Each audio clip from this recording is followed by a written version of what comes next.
I've been taking a bit of a break from YouTube, trying to get some other stuff off the ground. But this was just too good to pass by. So some of you who may have watched my channel might remember a video that I did about the 3 choices in Dragon Age Veilguard, where I said that it was an absolute disgrace that they are only using 3 choices from the previous games, which they didn't end up using properly anyway. Now, if you watch that video up to a certain point, you'll remember me saying this. That suggests to me that we are very soon going to get a report from Jason Schreier about what went wrong with Dragon Age Veilguard. And we might find out that this game was made in 24 months. That's what this feels like. It feels like they didn't have the time to look at all these different choices just from Inquisition. Forget the other 2 games. Just from Inquisition, to make sure that all the choices you made there are relevantly carried through to Veilguard. So imagine my surprise when I am catching up on a little bit of gaming news and then I see this. Yes, as predicted, Jason Schreier has done an expose on what went wrong with Dragon Age Veilguard. I mean, we all know what went wrong with Veilguard, and I don't think he says a lot in this article that we didn't already know. We know that Veilguard had multiple reboots. We know that there was massive staff turnover at BioWare.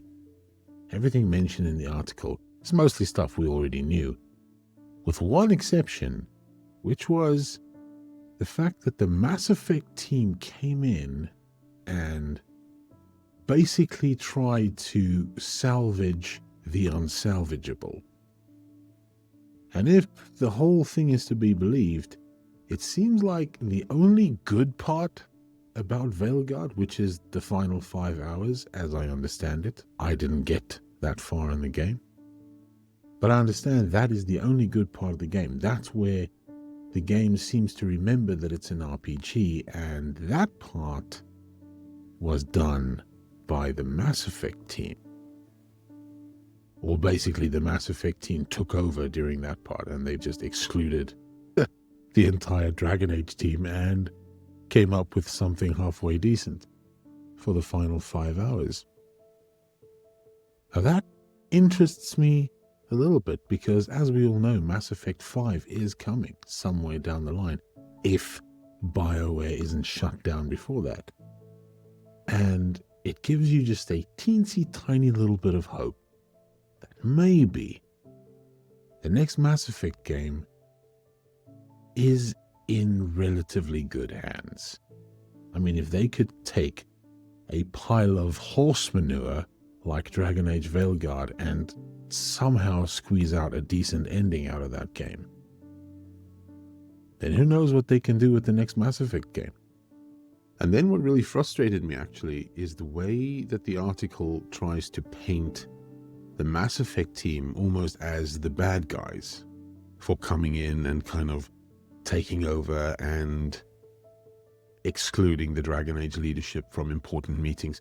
I'm sorry, but if you call me in to help and I see a complete dumpster fire that was clearly caused in large part by the Dragon Age leadership, I'm going to do what I have to do my part.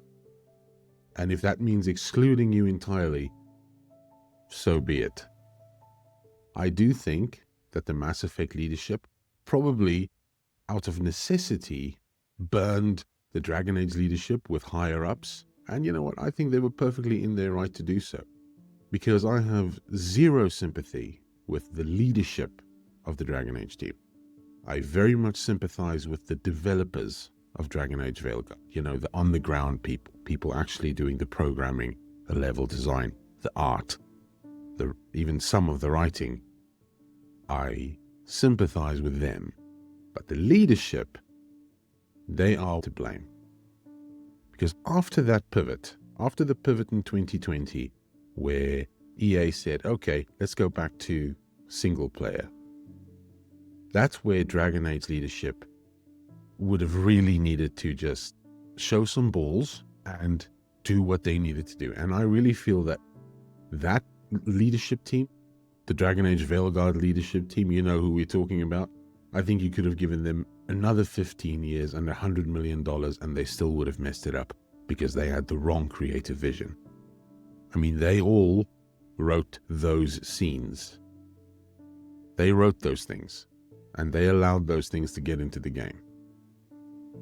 So I'm sorry, I have zero sympathy for the Dragon Age leadership team. And I commend the Mass Effect leadership for doing what needs to be done and going to those difficult meetings and saying we need more time, we need more money. If you want this thing to even reach the door, we need these things. And that's what the Dragon Age leadership should have done from the start. And they should have known who their audience is, which they clearly didn't. They clearly didn't care about what actual Dragon Age fans actually wanted. They just wanted to write their own bullshit into a game. Like, is it Patrick Weeks who said that he wants to use his medium to make the world a better place? You know. The fact that the Mass Effect team came in and were able to do something halfway decent with Dragon Age Veilguard's ending, you know, that does give me a bit of hope. But anyway, let's not get our expectations up for that one, and let's just take a nice moment to gloat. Because we all knew this was coming. And I will forever despise EA for what they did to BioWare. And like I said, I was very critical of the Dragon Age leadership, and I do think that's justified. But let's not forget that this all started with EA. EA were the ones who said that Dragon Age must somehow become a live service game, and that's where it all started. That's where Mike Laidlaw left. That's where the whole stack of dominoes started falling over. So while Dragon Age leadership will certainly have to bear some responsibility for the failure of Dragon Age Veilguard, EA is still mostly to blame. It's a sad day for Dragon Age fans. It's still, I still lament about it. Anyway, like I said, I am currently taking a bit of a hiatus from YouTube because I'm trying to get some other stuff off the ground. But I just couldn't pass up this opportunity. Simply couldn't.